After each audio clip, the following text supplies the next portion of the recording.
Good evening, everybody. Thank you all very much for coming out. My name's Alexander Key. I'm an assistant professor of Arabic and comparative literature here, and I'm teaching a course called The Ethics of Jihad, for which it has been a tremendous privilege to invite this year speakers and scholars of the caliber of Professor Jackson.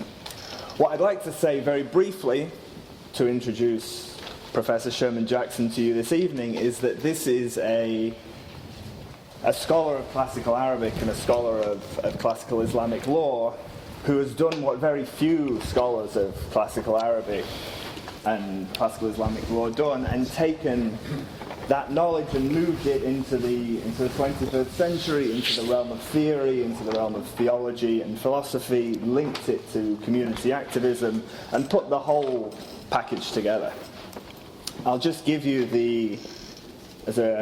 by way of introduction, the titles of his books. In 1996, Islamic Law and the State, the Constitutional Jurisprudence of Shihab ad-Din al-Qarafi.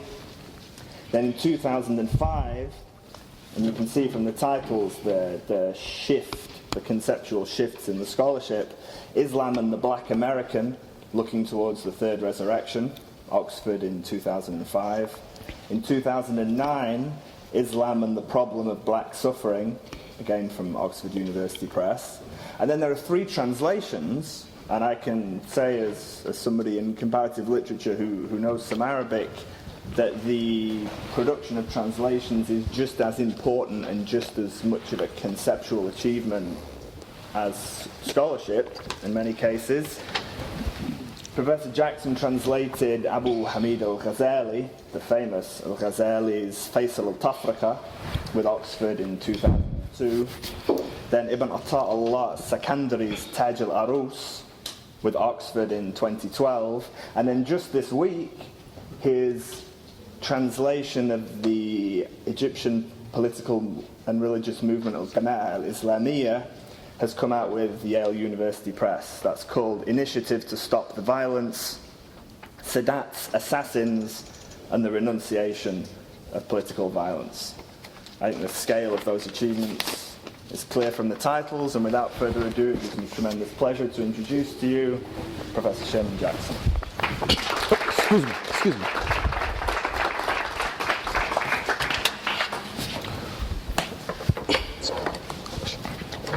Well, first of all, let me thank you, Alexander, for that very kind and generous introduction. In the interest of time, because I think my lecture may be just a tad bit long, but I'm trying to be as circumspect as I can about an issue that I think is so susceptible to misunderstanding that one cannot afford to speak about it without being at least to some degree circumspect. The title of my lecture tonight is Complementary Limits, Sharia and the U.S. Constitution. And so without any more delay, I'll just get into my lecture. The recent Charlie Hebdo murders added yet another layer to the ongoing estrangement between Islam and the West, especially Islam in the West. Even before this tragedy, however, there were those who insisted that we were acting irresponsibly and ignoring what they insisted was a glaring and irreconcilable incompatibility. Indeed, in his 1996 book, The Clash of Civilizations and the Remaking of World Order, the late Harvard professor Samuel P. Huntington proclaimed openly, quote, "The underlying problem for the West is not Islamic fundamentalism. It is Islam," end of quote.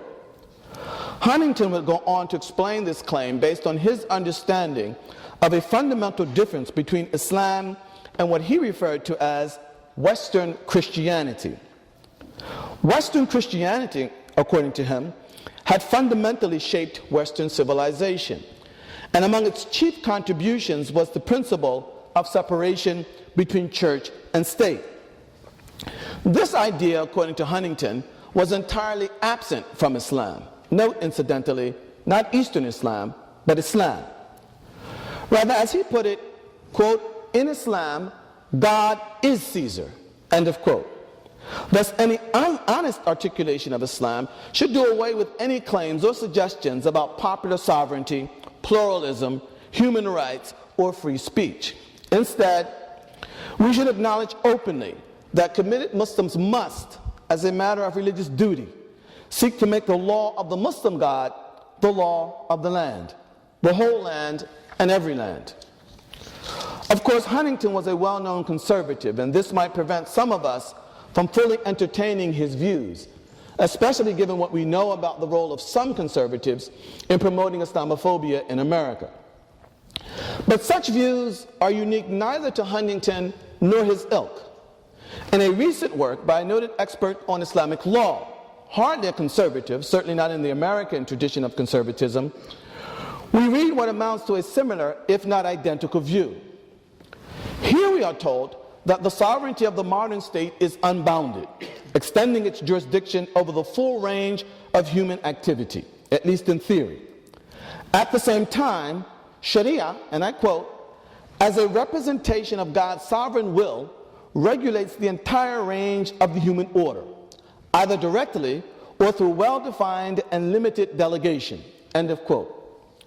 Ultimately, in other words, the relationship between Sharia and the modern state, including, one must assume, the American state, is one of categorical conflict, an epic clash between two unbounded sovereignties, the unbounded popular sovereignty represented by the modern state and the unbounded sovereignty of Sharia as a representation of God's unrestricted sovereign will. To be fair, this perspective is not limited to non-Muslim scholars in the West. Muslims too, both here and in the Muslim world, often espouse or tacitly endorse similar views. To cite one highly influential example, the once chief ideologue of the Muslim Brotherhood, Sayyid Qutb, pressed the notion of al-Hakimiyya, or divine monopoly on rulership, to the point of denying the legitimacy of any man-made system of law. According to this view, part of the whole meaning of the Muslim testimony of faith, the Shahada, is that God and God alone has the authority to confer rights and impose obligations. As such, any man-made system of law that does not derive its authority from God must be illegitimate, and any Muslim who recognizes such a man-made system is guilty of attributing ultimate authority to someone other than God, in clear violation of Islamic monotheism or tawheed. I'm not yelling, I'm just trying to project so people can hear me. I'm not angry. Okay. My own perspective on the relationship between Sharia and the American state moves in a very different direction. I begin by challenging what these and other scholars take to be the unbounded nature or limitless scope of Islamic law on the one hand and the U.S. Constitution on the other. Regarding the latter, I invest heavily in the understanding that the whole point of a constitution to begin with is essentially to limit the sovereignty of the state by placing certain rights and even entire areas of concern outside or beyond the state's jurisdiction. This is particularly relevant in the case of the American state, where the First Amendment places explicit limits on the government's ability to establish or curtail the free exercise of religion, among other things. As for Sharia, contrary to its popular image, it too, as I shall try to show, is self-limiting in terms of the range of issues it recognizes as falling within its proper authority. In fact, Sharia even restricts itself in terms of the actual persons it addresses, though this will be of less relevance in the present context than the first kind of restriction. These self-imposed constraints on the Constitution on the one hand and on Sharia on the other represent what the title of my lecture refers to as complementary limits. And these, I shall argue, engender two significant, if not decisive, effects. First, they drastically reduce the domain of what many would assume to be a direct and unmitigated conflict between the Constitution and Sharia. Second, they open up a broad and expandable area in which Muslims can indulge in good faith in secular negotiations with their non-Muslim compatriots, without in any way abandoning or giving offense to Sharia. This enhances the possibility of social solidarity between Muslims and non-Muslims. For ultimately, social solidarity depends neither on shared values nor on ideological consensus, but rather on the ability to establish and sustain meaningful public conversation. Of course, given the mania of our post-9/11 moment, one could hardly expect an American Muslim, such as myself, to question, let alone deny the legitimacy of the Constitution or the American political sphere. The question, however, is how credible Muslim claims regarding America's legitimacy actually are.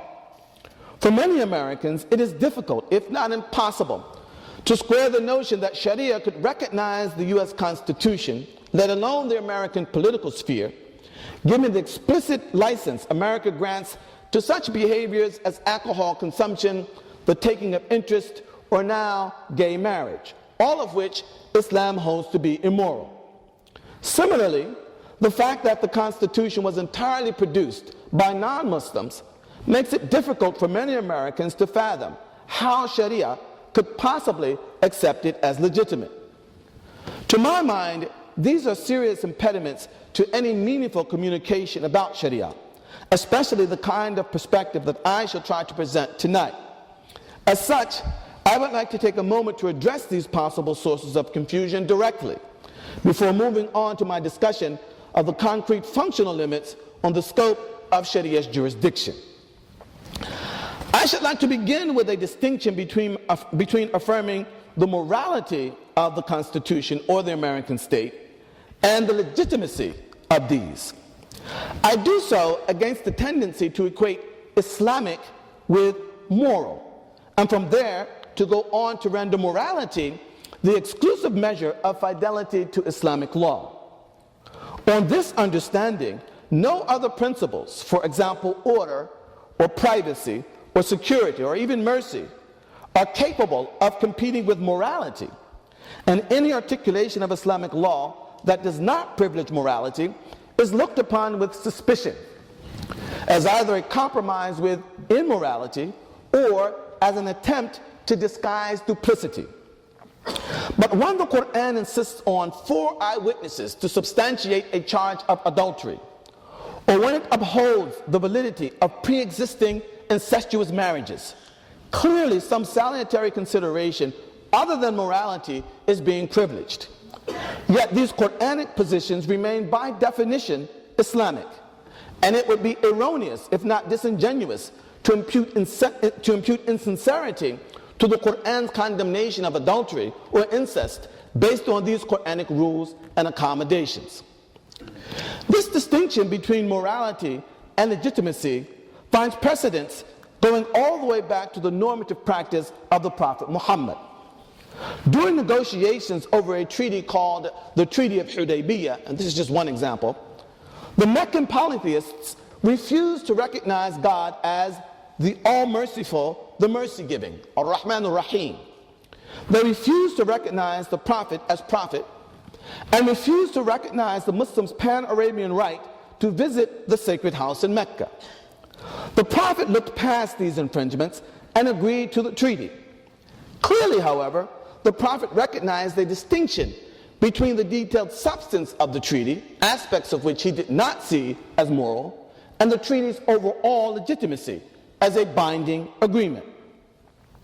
My point in all of this is to highlight the distinction between legitimacy on the one hand and morality on the other, and to underscore the fact that a good faith Sharia approach might hold the U.S. Constitution and the American political sphere to be fundamentally legitimate, even if it does not deem these to be entirely moral from the perspective of Islamic law. This is especially the case given that the Constitution explicitly guarantees religious freedom to American Muslims, at least in the form of the fundamental right to be Muslims. Regarding the matter of the non-Muslim origins of the Constitution, we need but go back to the aforementioned treaty ratified by the Prophet Muhammad. Here we see that the actual substance of this treaty was not unilaterally dictated by Sharia. Rather, it was a negotiated product between the Prophet and the polytheistic Meccans, major aspects of which were actually dictated by them, i.e. the Meccans. Yet the Prophet accepted this treaty as both valid and binding, as essentially what may be considered an Islamic treaty. This speaks to the fact that a rule or institution can be Islamic in the sense of being accepted or sanctioned by the religion of Islam, even if it is initially of non-Muslim origin. Thus, the fact that the U.S. Constitution was not the product of Muslims, or that it was not directly dictated by Sharia, does not stand as an insurmountable barrier to Muslims being able to recognize its basic legitimacy. For while sometimes Sharia actually dictates what is Islamic, sometimes it merely validates as Islamic rules or institutions that are actually of non-Muslim provenance, but that meet the criteria of Sharia's own internal logic, priorities, and recognized interests. Indeed, anyone who has studied Islamic history will be familiar with countless examples of this, from the so-called sacred months ratified by the Quran to the domes and minarets that come to define Muslim houses of worship, to the Hellenistic contributions to Muslim rationalist theology. I would stop here and move directly to the matter of Sharia's concrete limitations. But the theoretical recognition that I have outlined thus far actually falls short of the kind of patriotic loyalty that many Americans expect and are demanding of Muslims in America today. In addition to knowing that Muslims can think and speak in terms that recognize America's legitimacy, non-Muslims want to know that Muslims actually feel this commitment on a deep psychological and emotional level. They want to know that Muslims share with their non-Muslim compatriots what Supreme Court Justice Felix Frankfurter once referred to as cohesive sentiment.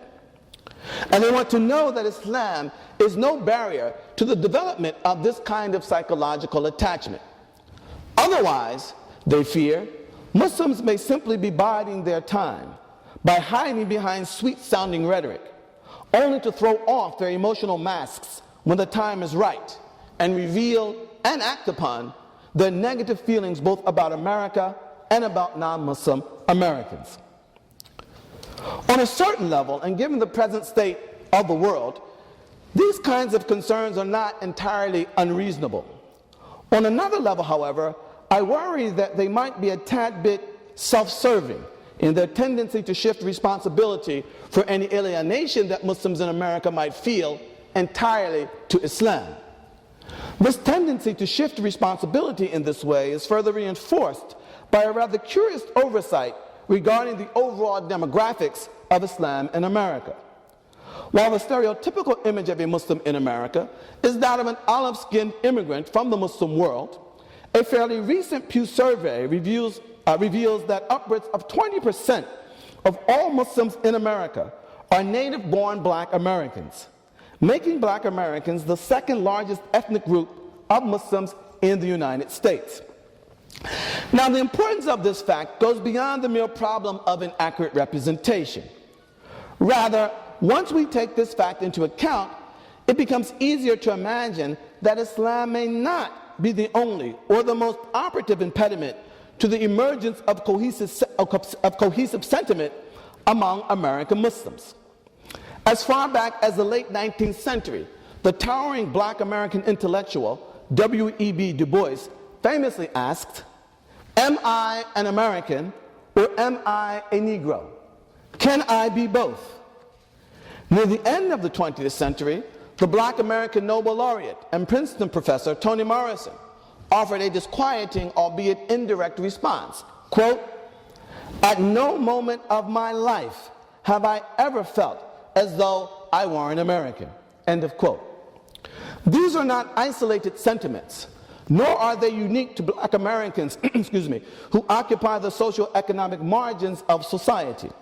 And yet, these sentiments hardly translate into a widespread rejection on the part of black Americans of the basic legitimacy of the American political sphere or the U.S. Constitution, let alone a mandate to destroy or undermine either.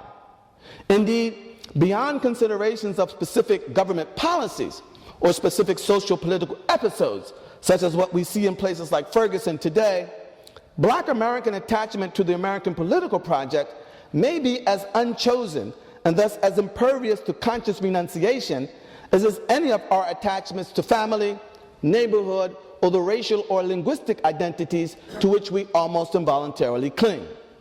In a similar fashion, and especially given the reality of Islamophobia, many non-Black American Muslims in America may be alienated from America to a degree that forestalls or attenuates the amount of cohesive sentiment they feel towards their fellow Americans.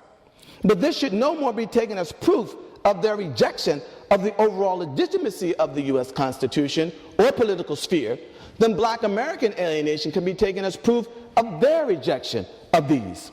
Nor should Muslim alienation be mistaken as some kind of proof that Islam imposes upon them a religious duty to hate or distrust Americans or to destroy or subjugate the United States.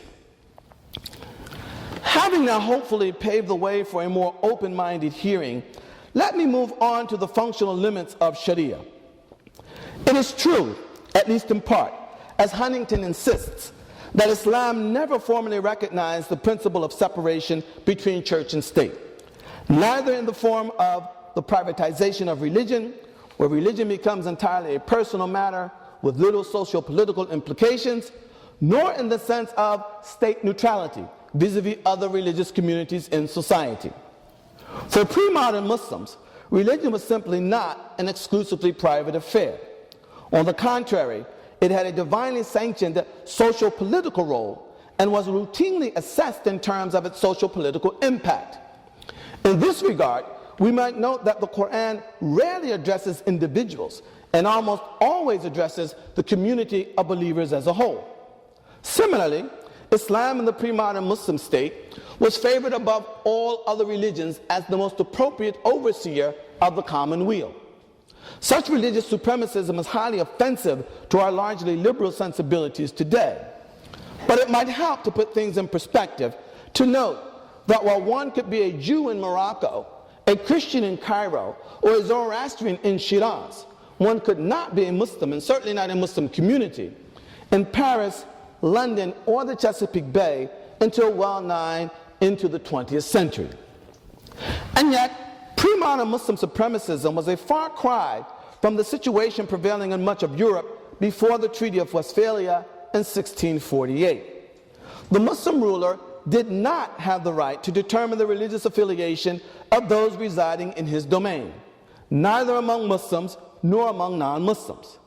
Indeed, in times and places, for example, where Shiite dynasties ruled over predominantly Sunni populations, as in Fatimid Egypt or in Buwayhid Iraq, there was no purging of the population of Sunnis.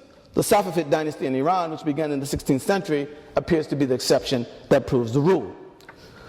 At any rate, there was also no legal mandate for people of the book, that is, Jews and Christians, to adopt the religion of the Muslim ruler. In fact, the general tendency was to extend this exemption, by way of analogy, to other religious communities such as Zoroastrians, Hindus, Sabians, and others, who were technically not considered people of the book. Nor did the Muslim state subscribe to what I have referred to elsewhere as legal monism, according to which a single law of the land was adopted and applied to all citizens evenly across the board. Rather, Muslims and non-Muslims enjoyed a significant degree of communal autonomy. While everyone came under the jurisdiction of a battery of public criminal sanctions, for example, those governing theft, murder, and the like, Jews and Christians could drink wine, eat pork, worship their gods, and educate their children as they saw fit. In fact, according to the Maliki school of law, the school with which I'm most familiar, the going opinion was that non-Muslims were not even subject to such Islamic penalties as those for adultery or fornication. Rather, to quote one authoritative classical text, quote, Christians do not receive the prescribed Islamic punishment for this private offense. Instead, they are referred to the authorities within their own community. End of quote. Of course, it would be naive to assume or assert that this recognition of legal autonomy placed religious minority communities on an equal social footing with Muslims.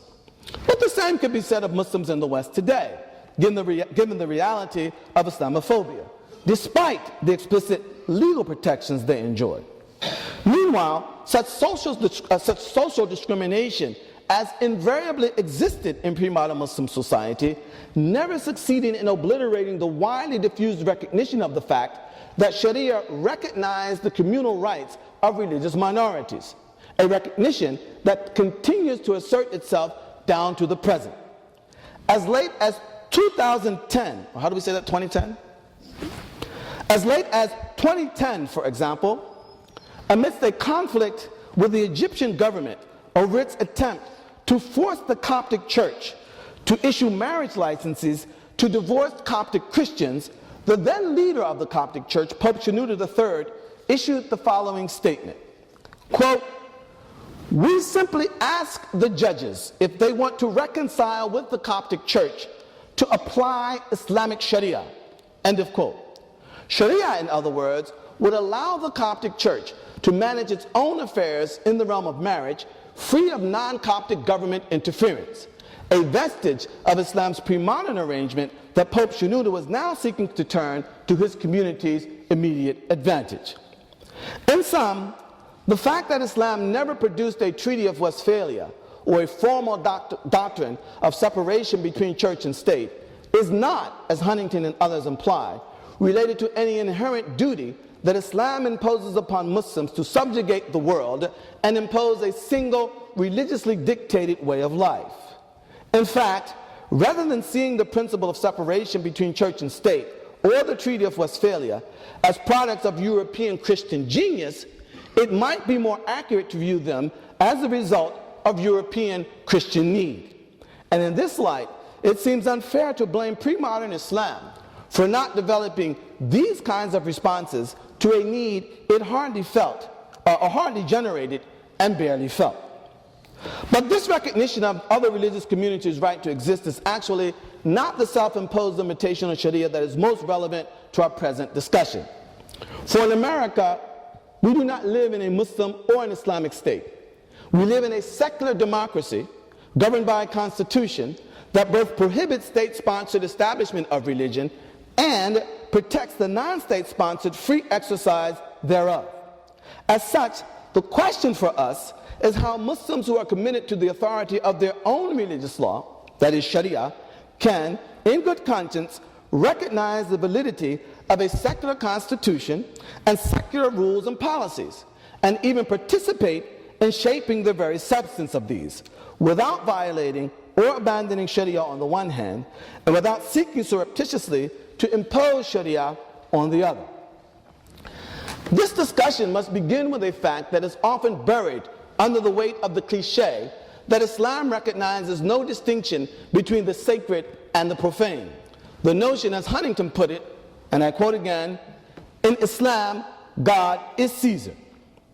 In point of fact, however, Muslim jurists displayed a consistent concern with making sure that neither the state nor other jurists would be able to exploit the religious law by using it as a means of lending religious authority to views that were not actually grounded in the sources of the religion.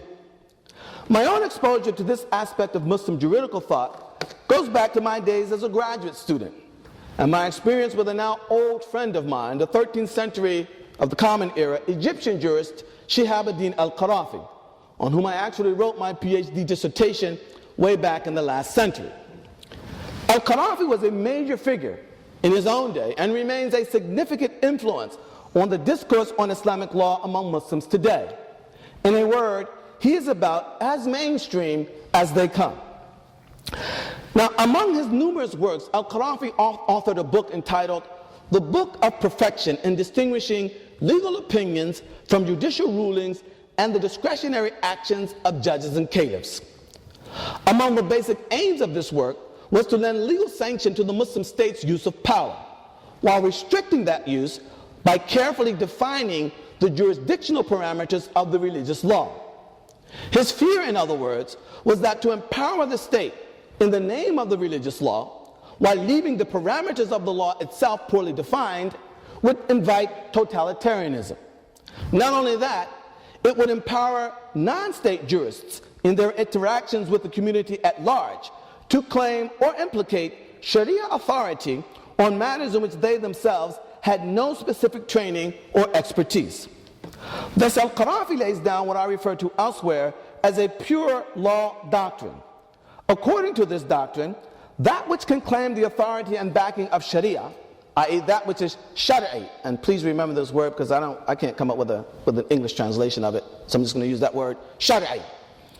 That which is Shariah is that which is either concretely derived from or concretely validated by the sources of the religious law. This stands in contradistinction to the non-Shariah, or that which is derived from or validated through secular deliberations. As examples of the latter, he includes such, and I'm quoting here, rational pursuits as mathematics, geometry, sense perception, customary practices, music, and the like. Al-Qarafi's point here is that what the law books or the jurists say about these matters, about their substance, not their status, is not part of the religious law in the proper sense, and cannot therefore be clothed with Sharia authority.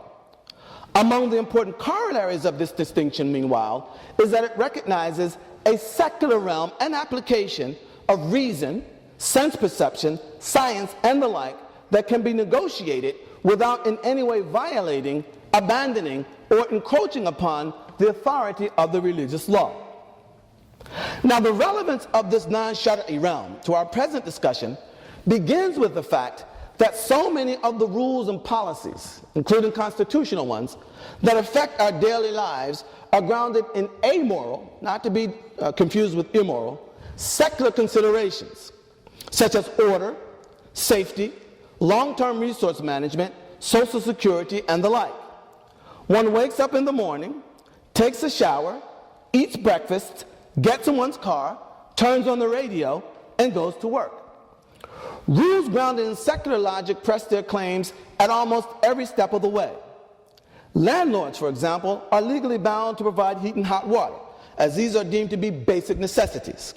The ingredients in our breakfast are regulated by food safety standards. We must carry driver's licenses and honor traffic laws. FCC regulations bring us public service announcements, and in our offices and classrooms, building codes and zoning regulations all press their claims. To the extent that these rules and regulations are grounded in secular logic that falls outside the boundaries of what is strictly Shari'i, Muslims can contemplate, negotiate, and engage them without relying on or giving offense to Islamic law. To argue, in other words, that the legal age for driving should be 15 or 17, or that pesticides that use atrazine should be banned, would not revert to any strictly Sharia-based dictates. These would be argued, rather, on the basis of such secular considerations as safety, order, biochemistry, and the like, none of whose inherent authority derives from or necessarily contradicts the religious law. The same would apply to health care, gun control, immigration, FAA regulations, building codes, zoning laws, voting rights, tenure procedures, economic policy, and a virtually endless list of issues in the public domain. On all of these issues, the secular logic invoked by Muslims would be generically indistinguishable from that of their non-Muslim compatriots. And Islamic law would pose no barriers to their weighing in on these issues or to their non-Muslim compatriots' ability to engage them on a formally equal footing, namely the secular calculus of safety, order, resource allocation, health implications, and the like. In sum, in the space generated by the Constitution's self-imposed restrictions on religious establishment and by Sharia's self-imposed restrictions on the reach of its own religious authority, Muslims can negotiate sizable areas of the applied order in America with non-Muslims despite their outstanding mutual differences with regard to religion. Of course, to many, especially Muslims, this might come across as a rather facile, even if sophisticated attempt to justify the secularization of Islam. For many Muslims suspect fellow Muslims who even speak of Islam and the secular in the same breath of capitulating to the unstoppable advance of a secularizing Western modernity. In fact, many non-Muslims harbor similar suspicions. And this is because to the modern mind, religious and secular are assumed to be in sharp and bitter conflict. And when it comes to Islam, this conflict is understood to be all the more complete and irreconcilable. But I would like to draw our attention to two facts that might set us on our way to an alternative understanding. First, there is an important distinction to be observed between secular on the one hand and secularism on the other. The relationship between the two might be likened to that between science and scientism. Science entails a tradition and battery of methods for the proper understanding of the natural world. Scientism, on the other hand, entails the belief that the methods of science are the only means by which to gain authentic knowledge, period, including that of the supernatural world, if indeed we acknowledge the existence of such. Now, just as one can reject scientism without rejecting science, as many believing scientists obviously do, so can one reject secularism without necessarily rejecting the category of the secular. For secular, or perhaps I should say the Islamic secular, simply refers to this worldly realm that is not explicitly regulated by direct reference to Scripture.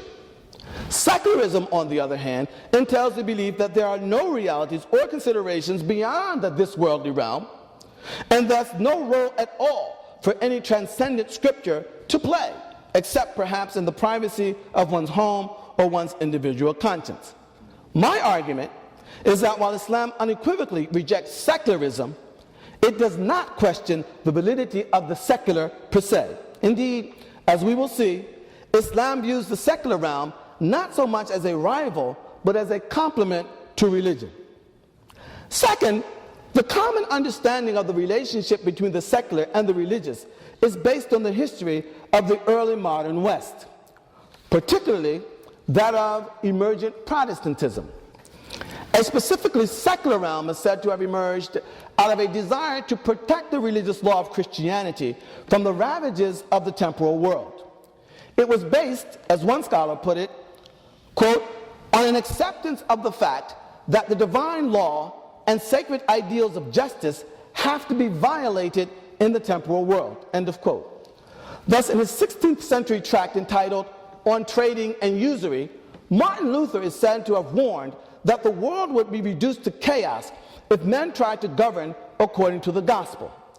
His solution was thus to remove those problematic areas of concern from the jurisdiction of the church and place them under the coercive, explicitly non-religious secular arm of government. Of course, Muslims too face the problem of the ravages of the temporal world. But instead of seeking a separate realm into which to place anticipated would-be violations, Muslim jurists sought rather to expand the definition of religious compliance itself, such that many prima facie violations could be kept within the sanctum of the religious law. In other words, instead of saying that dealing in interest or setting aside the punishment for drinking always violates the religious law, Islamic legal methodology recognized instances in which these actions could be deemed to be consistent with the law. Thus, the scope or magnitude of anticipated would-be violations never reached the point of recommending the solution that was put forth by Luther. To be sure, as we have seen, there were limits beyond which Islamic law would not extend, and the end of the proper reach of Islamic law constituted the beginning of the boundary of Islam's secular realm. But we should be careful here not to confuse the limits of Islamic law with the limits of Islamic religion. While Sharia could not dictate in concrete terms the proper speed limit or the age at which to allow citizens to drive, this is not to say that Muslims should not appeal to God and the spiritual technologies of Islam to guide them in their deliberations regarding these matters. It is simply to say that neither the Quran, the tradition of the Prophet, nor the machinery of Islamic law could validate any of their conclusions on these matters in concrete, specific terms, such that we could say that this or that speed limit or age for driving is the law of God, in the same way that we can say that the ban on drinking wine or the obligation to pray is the law of God. In the case of speed limits or driver's licenses, in fact, we could readily change our conclusions on the basis of science, experience, and the like, in contradistinction to the case of drinking wine or prayer, which would remain impervious to the conclusions of science or any other extra-scriptural authority. And yet, the relationship between the secular and the religious realm in Islam remains far more complementary, as opposed to oppositional, than it appears to be in modern Western thought. We begin to see this more clearly when we compare the various definitions of secular in the modern West with the vocabulary of the Quran and Islamic tradition. In his celebrated book, A Secular Age, Charles Taylor gives three possible definitions of secular. One, emptying the public space of God. Two, a voluntary public and private falling away from God, religious belief, practice, and institutions. And three, a societal condition wherein belief in God moves from being virtually unchallenged to being extremely difficult to sustain. Others have used the term secular as a complement to the French laïcité, and so others have used it to refer to an attitude that opposes living life in a manner that puts God first. In all of these definitions, however, religion and the secular are assumed to be in fundamental conflict. When we turn to the pre-modern Muslim lexicon and legacy, however, a different picture begins to emerge. In its basic dictionary meaning, the term secular derives from the Latin secularis, and you'll have to pardon my Latin pronunciation here, and simply means of or relating to the worldly or temporal as distinguished from the spiritual or eternal. In the Quran, this meaning is captured by the word dunya, which literally means the near or the nearest, but connotes the life of this world in contradistinction to the life of the hereafter. In this capacity, the Quran juxtaposes dunya not so much to religion or deen in Arabic, but to the afterlife or akhirah. Of course, given the centrality of belief in the afterlife to Islam, there is a certain tension between dunya and deen. But the Quran does not assume any categorical contradiction between the two. Rather, the Quran openly acknowledges the importance of the this-worldly realm to the religious enterprise. Thus, we read on the one hand numerous verses such as, "That is because they prefer the life of this world over the afterlife." But these are joined by verses that warn against hyper or mismanaged religionism that leads to the neglect of legitimate worldly interests. Quote, "Say, who has forbidden the adornments of God and the good provisions he has brought forth for his servants? Say, these are in this life for those who believe, who alone shall enjoy them in the life to come." Such verses are reinforced, meanwhile, by even more explicit verses, such as, "Seek through what God has given you the abode of the afterlife, but do not forget your portion from this world." In effect, through its self-imposed restrictions on the scope of Shariah's authority, Islam actually creates its own secular realm and gives it meaning. But this secular is not anti-religious. It is simply non-Shari'i, in the sense that it refers to that which cannot be explicitly validated by the religious law, as we see in the case of speed limits and setting the legal age to drive. Equally important, however, Islam's secular is not even entirely non-religious. For ideally speaking, a Muslim's deliberations within this realm should be informed by broader religious values, meanings, virtues, or imperatives. Safety, for example, like patience, is a religious value in Islam. But concrete views about what is safe, 50 miles per hour, 70 miles per hour, or how much patience one should actually exercise, cannot claim concrete scriptural or Sharia backing. For the answers to these questions do not rely on specific verses of the Quran or statements by the Prophet, nor on analogies made on the basis of these. Rather, these answers draw upon such things as empirical experience, statistics, rational deduction, or even perhaps religious imagination. And it is precisely for this reason that Muslims can engage in these and related kinds of secular deliberations, both among themselves and with their non-Muslim compatriots, without violating, relying upon, or abandoning Sharia in any way. Of course, for some, this too will simply come too close to putting Muslims on a slippery slope towards the complete secularization of Islam, that is, secularization in the Western sense of the term. Bit by bit, and under pressure from the dominant culture, the suspicion is that Muslims will conveniently find ways of interpreting away the authority of Sharia in order to justify ceding more and more authority to the secular apparatuses of reason, science, public opinion, and the like. This is a serious challenge, and I am personally committed to avoiding this trap. But there is another trap, indeed another kind of secularization, that I think may be even more dangerous, precisely because it's more likely to go undetected. This is the kind of secularization that results when we come to look at Sharia in the same way that the Enlightenment came to look at reason.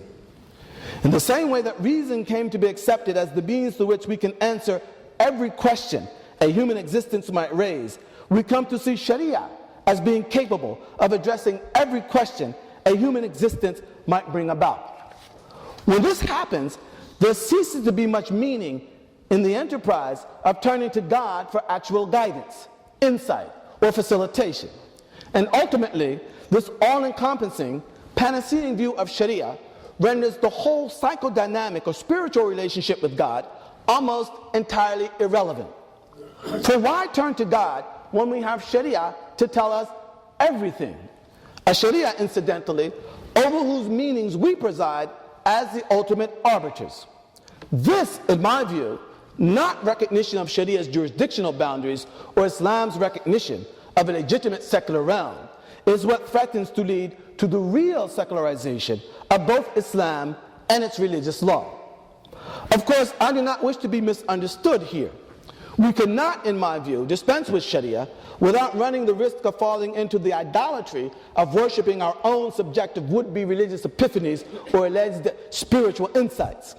But allow me here, before I move to my conclusion, to share with you an insight that I hope will clarify the point that I have been trying to make about the dangers of over-Shariatizing everyday life.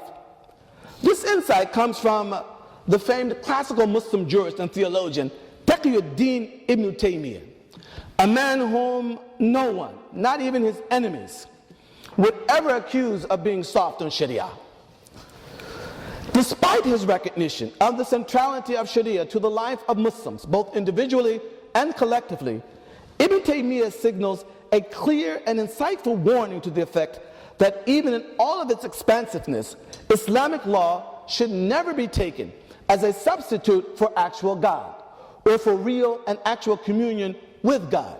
He writes the following: even were we to assume that a person came to know every command and every prohibition in the Quran and Sunnah, the normative practice of the Prophet, the Quran and Sunnah would simply address matters of general categorical import, as it is impossible to do other than this. The Quran and Sunnah would not mention that which is specific to each and every individual. And for this reason, humanity has been commanded to appeal to God directly for divine guidance to the straight path. We should be clear about the broader implications of this statement. Communion with God is not simply a matter of filling in the spaces left behind by Sharia's silences. It is critical, rather, to determining the very substance and certainly the application of Sharia itself. In other words, just as we recognize as Americans that without a culture of tolerance, qualified egalitarianism, and a respect for people's right to pursue a dignified existence, all of the legal guarantees of the Constitution are likely to come to naught, Muslims must similarly recognize the dangers of a Sharia that is uninformed by a proper psychodynamic connection to God. In conclusion, I have argued that rather than being unbounded, both the U.S. Constitution and Sharia admit of self-imposed limits. The Constitution limits itself by insulating certain fundamental rights from the government's reach and even placing certain prerogatives of government, for example, presidential pardons, outside the democratic process. In this context, the popular sovereignty represented by the modern state, including the American state, is neither absolute nor unlimited, but rather constrained and domesticated, at least in theory. In a similar fashion, I have tried to show that Sharia also admits of self-imposed limits, among the most important of these being the distinction between what can and cannot claim Sharia authority, in the form of being explicitly derived from or validated by the sources of the religious law. In effect, these limits on Sharia call into being a realm which I have referred to as Islam's secular realm, wherein Muslims must rely on a palpable degree of individual autonomy and, collectively speaking, even something approaching popular sovereignty. This also happens to correspond, meanwhile, to that realm in American politics or public discourse where countless social political issues reside and are debated, from gun control to the minimum wage to whether or not the state should impose a tax on soda. Inasmuch as all of these issues and countless others are negotiated through secular, non-Sharia-based considerations, Muslims may freely indulge their non-Muslim compatriots without relying on or giving offense to their own religious law. This negotiation includes negotiation over constitutional issues, and I have tried to lay out why I think Sharia poses no insurmountable barriers to a basic recognition of the U.S. Constitution's legitimacy. I do not wish, however, in the final analysis, to overstate my case. All of the foregoing notwithstanding, there remain numerous areas of conflict between Sharia and the American social political order. For example, Muslims will continue to assume that they and their non-Muslim relatives cannot inherit from each other the prescribed shares of inheritance outlined in the Quran. And established Sharia doctrine, holding dog saliva to be ritually impure, will continue to prompt many a Muslim cab driver to refuse service to patrons with seeing-eye dogs.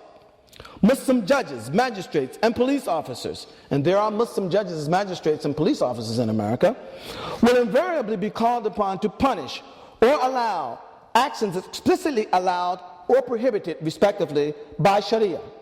And many Muslims will continue to question the propriety of consigning their communal interests to political representatives who do not share and may not even recognize their religious values.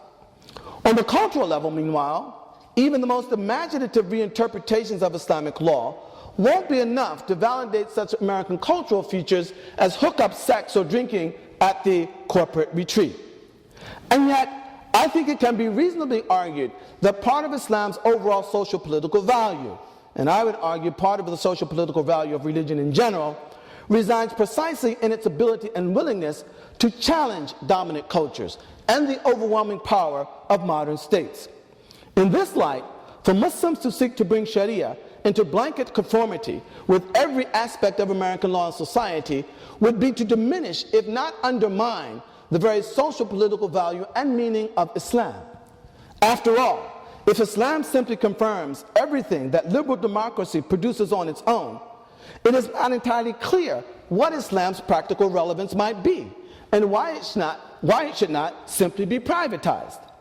And yet, had the U.S. Constitution intended for religion to be entirely privatized to the point of emptying the public space entirely of religious influence, as some French promoters of laïcité seem to advocate, or had it envisioned a society in which everyone was religiously alike, it is difficult to imagine the role and wisdom behind the free exercise clause of the First Amendment.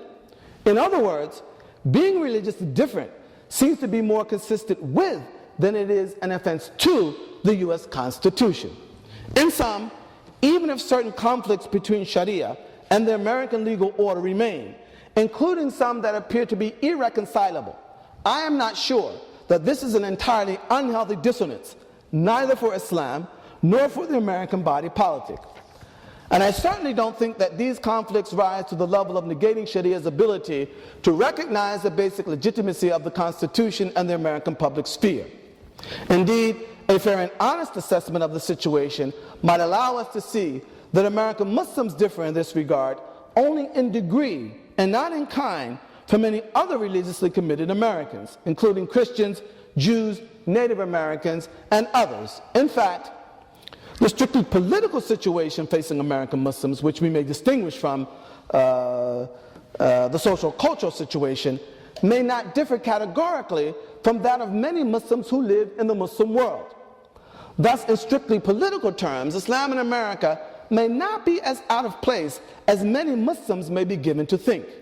And against the views of thinkers such as Huntington, Islam in the West may be no more a problem than is Judaism, Christianity, or other religions. In fact, unless we are willing to place our confidence in the idea that our political leaders are or should be secular saints, it may be that religion, including Islam, is not the worst problem that America could have.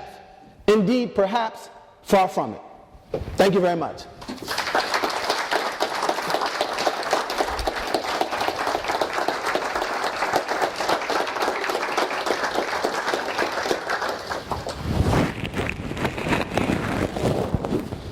I think I probably tired them out. That was intentional. Sure. Yeah, you could. Do you want to? I can do it if there are any. Yes.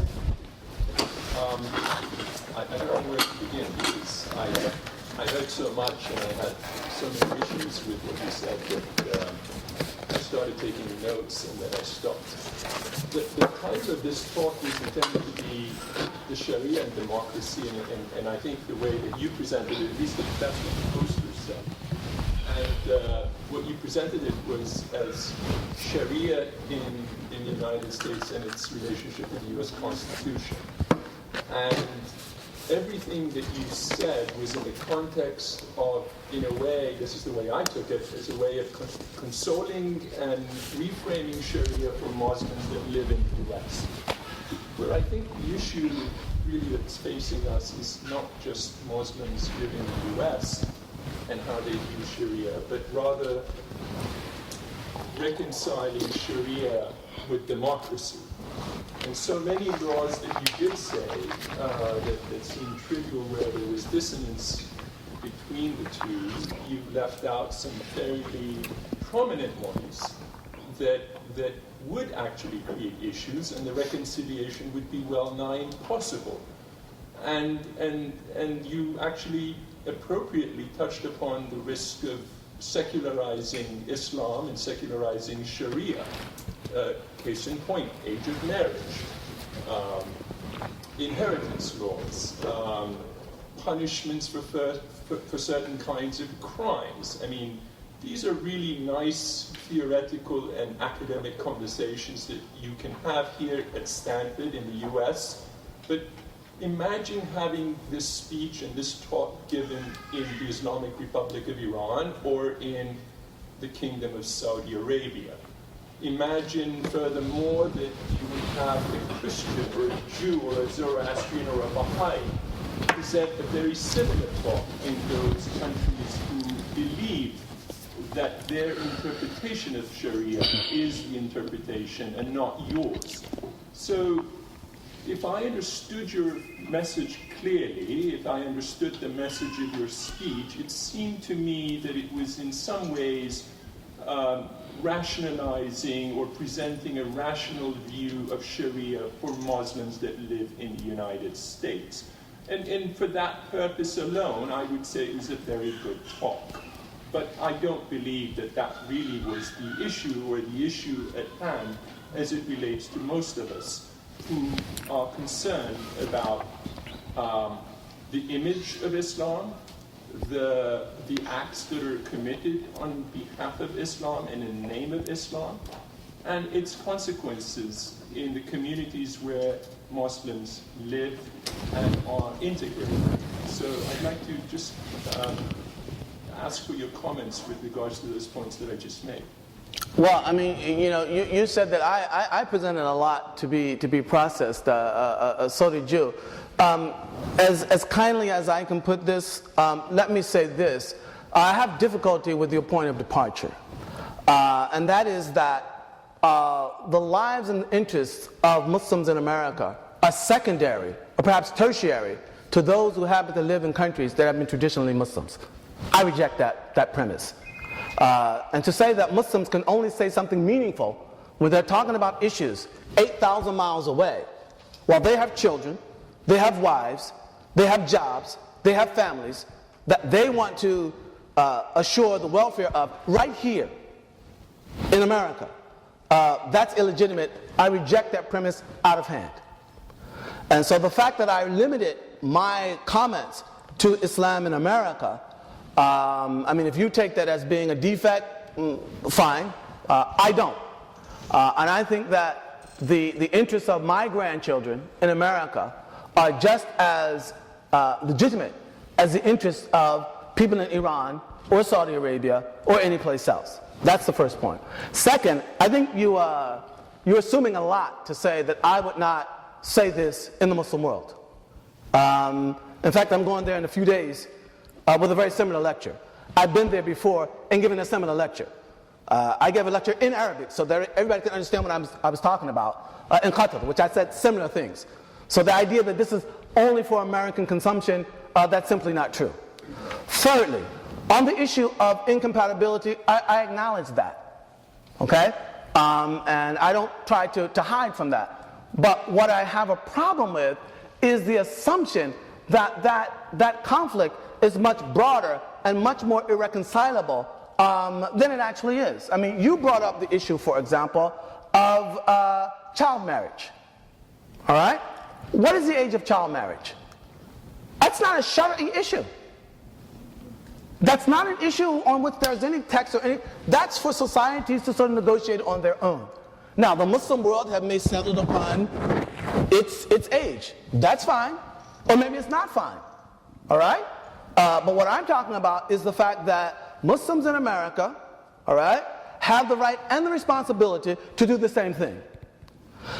With regard to, you know, what Muslims are doing in the world, what would you like me to do in an hour about that? To say that I don't agree with ISIS, is that what you want to hear? I mean, I'm not sure what you're getting at. I mean, if you talk about democracy, how long has democracy been in America? How long has democracy been in? I know the answer. You're making a point, but I think right. You know the answer. I know the answer. Yes, and you know the answer too, right? All right. What did that do for my ancestors? So why do we compare one real with another ideal? I mean, these are human societies. And hopefully those of us who have a sense of responsibility, who have a sense of wanting to contribute to a better world, not a utopia, but a better world. Hopefully we can realize that by thinking and talking and acting in ways that actually nudge us in that direction. All right? But to say that, well, things are not ideal, therefore it's hopeless, I mean, I don't accept that premise. Yes? Yeah, I enjoyed your talk very much. It's extremely stimulating. It's not necessary to agree with everything you said in order to be stimulated, and I thank you for that. I do, however, I'm curious to know a little bit more about, if I may use the term, the kind of strategy that is illustrated by. It seems to me, first of all, there's a great deal of weight placed on two sources. I suppose you could say analytic sources. One is the distinction between morality and legitimacy, which is really crucial, because it implies that if legitimacy is a question of, you know, constitutional representation, a majority rule, and then we get kind of close to democracy as an amoral arrangement in which you don't have to, you know, deify popular sovereignty in order to accept it. I find that very, very appealing. However, how realistic is it to maintain the separation between morality and legitimacy? Perhaps, if I may say so, any more than it is to maintain the distinction between the secular and the sacred. especially since some of the most contentious issues seem to those, if you will, looking at Sharia from the outside, to be immoral. I find it fascinating, and I'm sure you know this, that in the survey research, Pew and all of the others that have, scoured Muslim, non-Muslim countries, Muslim minorities, Muslim majorities, and so forth. And the question arises, what is the main source of dissent, or main issue of dissent? And it's not democracy. It's not democracy at all. Not at all. Muslim respondents are in favor of democracy. I mean, obviously I'm generalizing here. I don't have the data in front of me. But encouragingly, one might say, that's not the problem. Although you can always wonder what an individual actually means. Thinks, right, or what they actually think, yeah. But the sticking point, which simply cannot be, it leaps out of the data, is women's rights. The inalienability of women's rights, which has to do with treating them from a Western, quote-unquote, perspective as human beings, whose rights cannot be taken away. Well, that's going a bit far, don't you think? That's a humanist position. Well, that's a humanist position, and I think that what often pollutes these discussions is that they are carried out in a very hegemonic fashion. No, I'm not hegemonic. No. Well, you say, you talk about what's human and what's not. Okay, so I mean, I can't differ with you without being anti-human. No, come on. Well, you're at a university. Of course. I agree with much of what you said, but if you would prefer to delete that last part, feel free to do so. Yeah. But what I'm trying to suggest is that one possible response to this issue of, do you mind if I use the term women's rights? No. Come on. I'm not objecting to your invocation of women's rights at all. And we can talk about that. But go ahead. One of my, if I may say this, one of my very close Muslim friends, we have this conversation every now and then, and he has a marvelous solution. He says, in terms of inheritance, he's Muslim, his daughters are Muslim, his sons are Muslim. And he says, in terms of inheritance, no problem. I make out a will. Now, maybe this illustrates your very interesting notion of enlarging Islam's secular realm. But he says, I make out a will, and since it's a modern will, which obviously would not appear in, reference on whatever page of the Quran, then I am doing something which is not in contradiction with the rule of inheritance regarding women. Another Muslim friend of mine, these are, you might say, apologetics, but they're... That's wrong, actually, but anyway. By non-intellectuals. I think all of us, not all of us, but those of us who, for better or worse, claim to be pseudo-intellectual, as I would certainly, I think may have an exaggerated desire for consistency. And, theoretical frameworks, theory is all over this campus, believe me, from one department to another.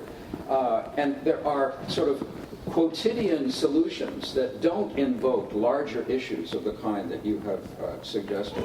And then there's some very creative arguments. I mean, for example, another colleague of mine argues that Allah is a feminist. Allah is a feminist. And when people ask him why, he says, look, in the society of Mecca, the Jahiliyyah, right? I mean, it's a horrible place where women have no rights whatsoever. And so he gives women what he can get away with. It's a pragmatic act on the part of Allah, because he knows that if he institutes immediate equality between men and women, the religion will die. Because he's going to lose. He's going to be, read out of town by the polytheists who are in charge of Mecca at that time. And so what he says to himself is, I'm going to give women half the right of inheritance in this case. But eventually, in time, I want to up it to equality. And, now, I suppose there are some Muslims who would say this is heretical. But I'm thinking here particularly of Indonesia, where much of my experience with Muslims has taken place, and is very encouraging in that regard. So there's all kinds of creativity, if you will, in the interstices of these larger issues. And finally, when you talk, there's much that one can discuss on what you had to say. Clearly. Islam's secular realm, there's a sense of nudging it outward. And then the question is, where do you run up against those elements of the Quran that cannot be interpreted in the manner, for example, that I've suggested, and you have to stop? And then just one more. Let's talk about this. I'm not right. Can I have a pencil? So I can't. This is fascinating. When you talk about the proper psychodynamic connection to God, you know what I think? I think Sufi. And is it possible, I know we haven't talked about the variance of belief within Islam as much as we might have, but is it possible that there is a Sufi nudge somehow implicit in what you're saying that might move in a direction that I think everyone in the room would welcome?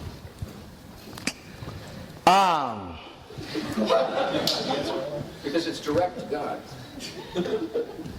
Well, let me start. I want to get one thing clear before I forget it. Sure.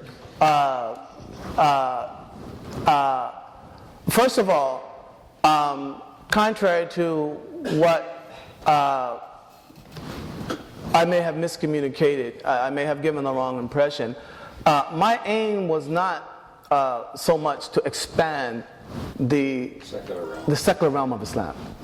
That was not my aim, to expand that realm.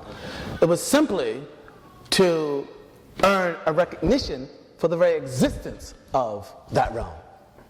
And how expansive it becomes or not, that's a matter of negotiation within the Muslim community. All right? Now, the issue you raise with equality, again,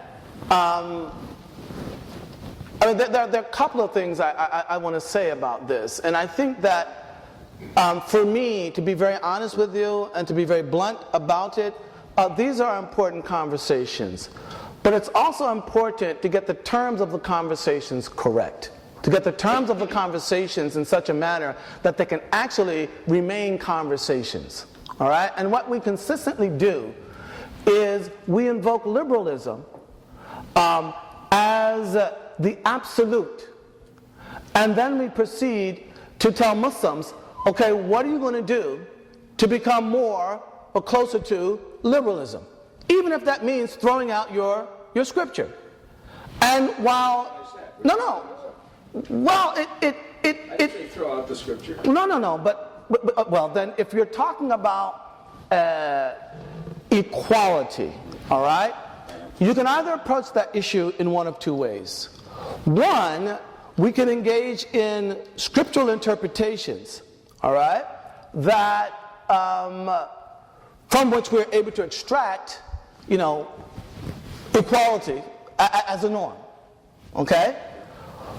Or we can simply say, no, equality is the absolute, and anything that is not equal is not legitimate, okay? And then the question becomes, well, what are Muslims supposed to do with that?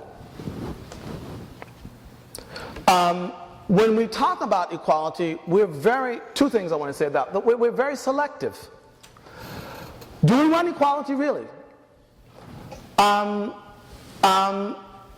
I know that many of them may not admit it in this room. But, I talk to some Muslim women about equality. I happen to be married to one.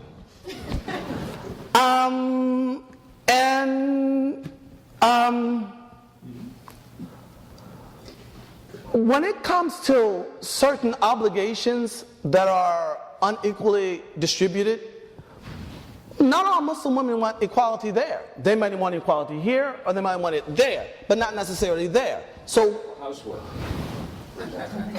Well, no, but that's cultural. My wife didn't have to worry about that. I grew up with no sisters. I know how to sew and all that stuff. That's not an issue. But the point that I'm trying to make, let me just get to the real point that I'm trying to make, because I'm not trying to apologize for Islam. Islam doesn't need that. What I'm trying to do is get us to a point where we can begin to talk about these things in a manner that actually allows for the perpetuation of conversation.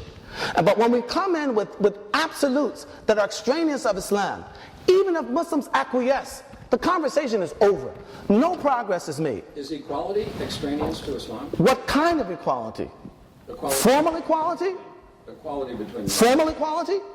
So, how many Muslim women here would say, no more dowry, no more mahar? How many Muslim women here? In return for what? Well, that's it. In return for what? That's right. In return for what? That's right. The right to drive. Come on, see that? No. You're being hegemonic here. This is. And this is what I'm saying. I mean, these issues are too important to be playing games like this. We have to agree that women should. We have to keep this conversation which. No, wait a minute. Whoa. Let's get. One last comment on this. See, and this is where we end up in these deficits. All right. The Quran nor the Sunnah says women get half of men. It does not say that. That is not Islamic law. Half has to do with daughters, not women. Okay, daughters. Okay. All right. Now. So, are we going to go through and say, okay, we're going to get rid of mahar, get rid of that, get rid of financial responsibility, right? Get rid of all of the financial responsibilities that men have, and just distribute them evenly. Is that what we're talking about doing? That's a straw man. How is that a straw man? That's equality. It's extreme. Well, okay. I'm not understanding you then. Okay. I'm not understanding you then. I want to be clear about something. I think that the conversation between Islam and the West today is a critical conversation. And I think for those conversations to fail, have very far-reaching potential implications. And I think anything that preempts the possibility of sustaining meaningful conversation needs to be thought about again. Instead of coming in as, liberal fundamentalists, all right? And then saying, well, without this, you guys are inhuman, and there's nothing to talk about. I think we have to be very careful about that. By the way, my wife drives. And so does my daughter. Yes. Is it my turn? Yes. So, as somebody who moved to the United States and studied Islam, I think I understand from my conversations with non-Muslims in the United States what their concerns are. And I actually think they're oftentimes obscured, and this could be purely anecdotal. They're obscured by other political actions that might be happening at any particular given moment. I think from my conversations with non-Muslims, they're scared of Islam because every time they see Islam, it's horrific. And secondly, the only thing they know about Islam is that it's some sort of draconian legal system that's always cutting somebody's hand off or stoning somebody. And then when you try and have an academic conversation about Islam, like we're having here, right? It's in the context of the murders in Paris or these other things, and that's what people want to talk about. And I think that also gets obscured by politics, which I think really is what's driving a lot of the conflict in that part of the world. People in the United States, I was reading an article just before I came here, they really believe, Americans really believe, that Muslims want to come here and impose Islamic law on non-Muslims and subjugate them. Why do they believe that? And is it true? Because if all they know about Islam is I'm going to cut your hand off and stone you, and then they say you're here and you're taking over, it scares the heck out of them. And it leads to other conflicts in that part of the world, and that's what I want to avoid. That's my question. Well, if that question is not clear from what I said, I don't know how much more clear I could make it. I mean, that Muslims have some kind of religious duty to subjugate America? No, I reject that out of hand. And I reject that, by the way, not just as an academic, but as a scholar of Islamic law, who studied it both academically and traditionally. That's my opinion. So why does that persist? Well, I think that, look, there's a French author named Guy Debord wrote a book back in the 60s called Society of the Spectacle. And one of the things he talked about is how optics has the potential of taking over our lives and fundamentally degrading the human faculty of encounter, whereby it gets so bad that I'm here talking to you as a human being. You can reach out and touch me, but you can't really indulge what I'm saying because all the images about me keep coming between you and me in terms of our ability to actually encounter each other as human beings. And I think there is something to that.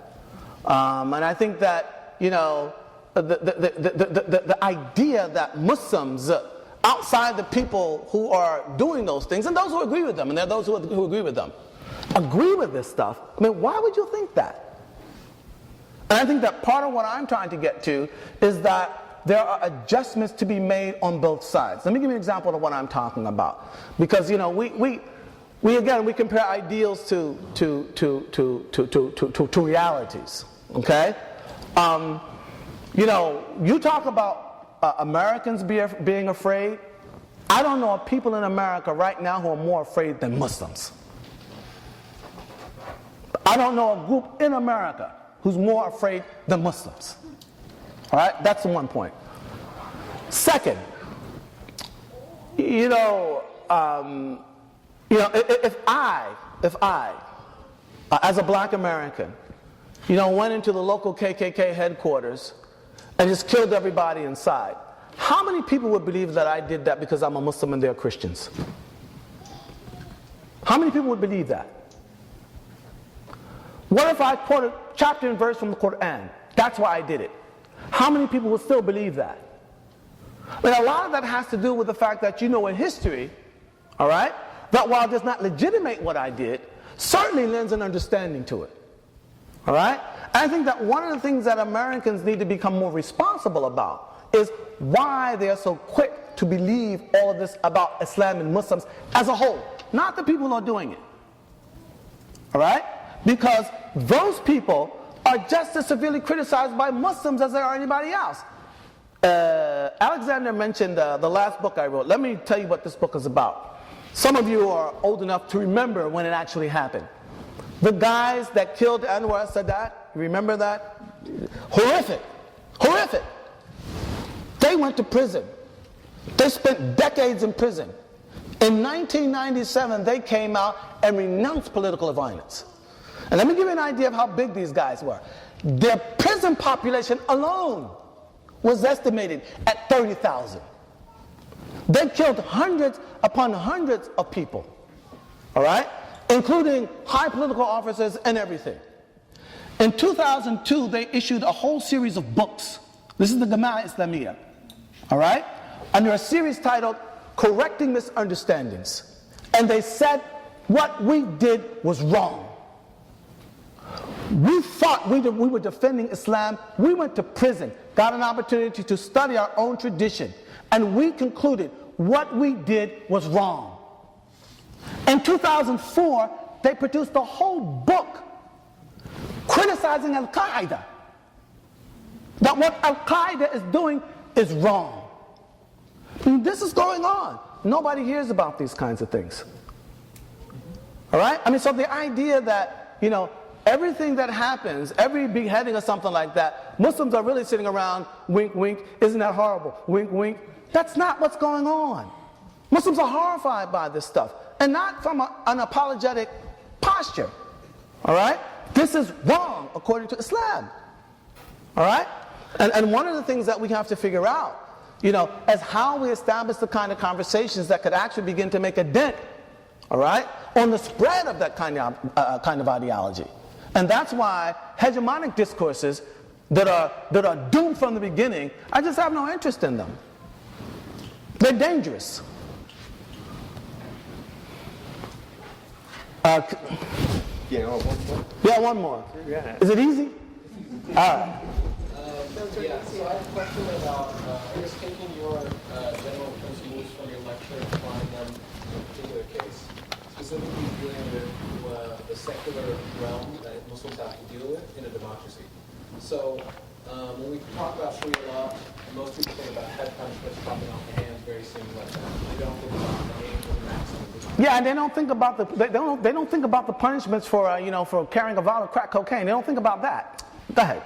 So, as a Muslim, say there's in California election, I have to choose, whether two options, whether to give money to the homeless and then another option is abortion rights.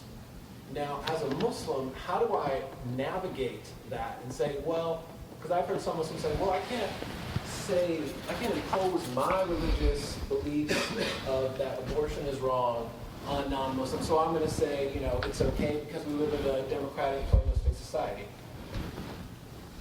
Can I, as a Muslim, say, no, I have a certain belief, I'm in a democracy, I can make a democratic decision and say, I don't think I don't think you should have the right to abortion. What is navigating those types of decisions for a Muslim? How do you see that playing out? Well, let me say two things. First of all, I don't think that you should be disqualified as a Muslim any more than Christians who do that, or maybe some Jews who do that should be disqualified because they're Christians or Jews. I mean, that's the whole point of a democracy and the procedural, mechanism for accommodating disparate and conflicting views. Second, in terms of your own deliberations, be very careful. Not all Muslim jurists hold abortion to be prohibited. So I would not necessarily be going against Islam for supporting abortion rights, right? And where my priorities go, that's what I'm talking about. That's a secular issue, Islamic secular, not in the Western sense. But no, not to siyasa. No, not to siyasa. I'm going to have to deliberate on my own. No verse from the Quran, no hadith from the Prophet, nothing in Islamic law is going to tell me which of those candidates to support. And in my deliberations with other people, all right, we just got rid of the whole notion that I can't support him because he supports abortion. Well, that's not an issue. So now how do we negotiate this? We use logic, we use this, we use that, but it's not a Shariah issue. That's all I'm talking about. All right? And I think that part of my interest in all of this is that by ignoring the non-Shariah, they remain unregulated. And lots of bad stuff happens when that happens.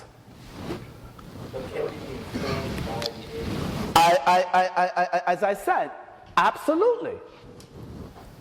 What is the point of a First Amendment?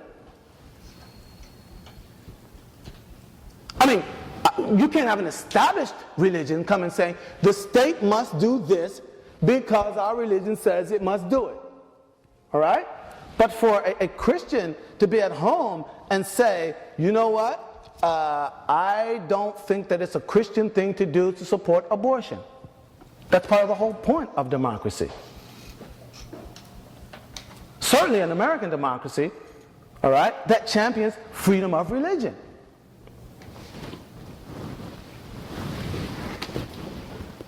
Thank you very much indeed.